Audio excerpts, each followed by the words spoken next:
Suite du livre Conversation avec Dieu, page 86. Étonnamment, vous avez créé cette même contradiction autour de Dieu. Tout ce que ressent votre cœur à propos de Dieu vous dit que Dieu est bon.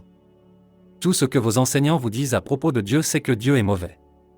Votre cœur vous dit que vous pouvez aimer Dieu sans peur.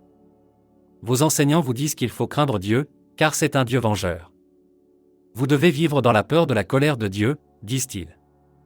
Vous devez trembler en sa présence. Toute votre vie, vous devez craindre le jugement du Seigneur, car le Seigneur est juste, vous dit-on. Par Dieu, vous serez en difficulté lorsque vous affronterez la terrible justice du Seigneur. Par conséquent, vous devez obéir aux commandements de Dieu, sinon.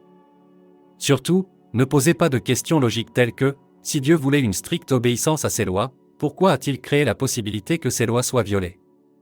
Ah, vos enseignants vous disent, parce que Dieu voulait que vous ayez le libre choix. Mais où est la liberté de choix quand le choix d'une chose plutôt que d'une autre entraîne la condamnation? Où est le libre arbitre quand ce n'est pas votre volonté mais celle d'une autre qu'il faut accomplir?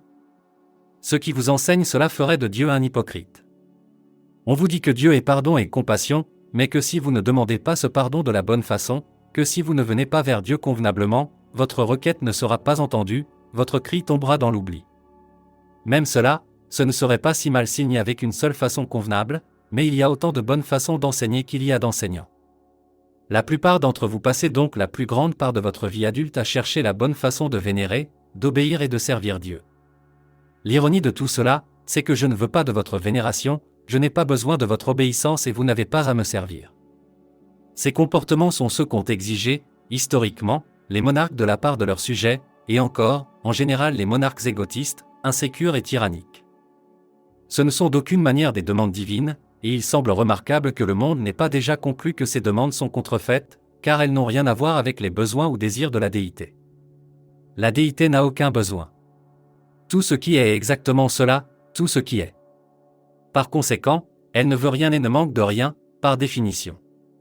Si vous choisissez de croire en un Dieu qui, d'une façon ou d'une autre a besoin de quelque chose et qui est si contrarié, s'il ne l'obtient pas, qu'il punit ceux dont il s'attendait à le recevoir, alors vous choisissez de croire en un Dieu beaucoup plus petit que moi. Vous êtes vraiment les enfants d'un Dieu inférieur. Non, mes enfants, s'il vous plaît, laissez-moi vous assurer encore une fois, par ces écrits, que je suis dépourvu de besoin. Je n'ai besoin de rien. Cela ne veut pas dire que je sois sans désir. Les désirs et les besoins ne sont pas la même chose bien que nombre d'entre vous les ayez fait coïncider dans votre présente vie. Le désir est le commencement de toute création. C'est d'abord une pensée. C'est un grand sentiment de l'âme, c'est Dieu qui choisit ce qu'il créera ensuite.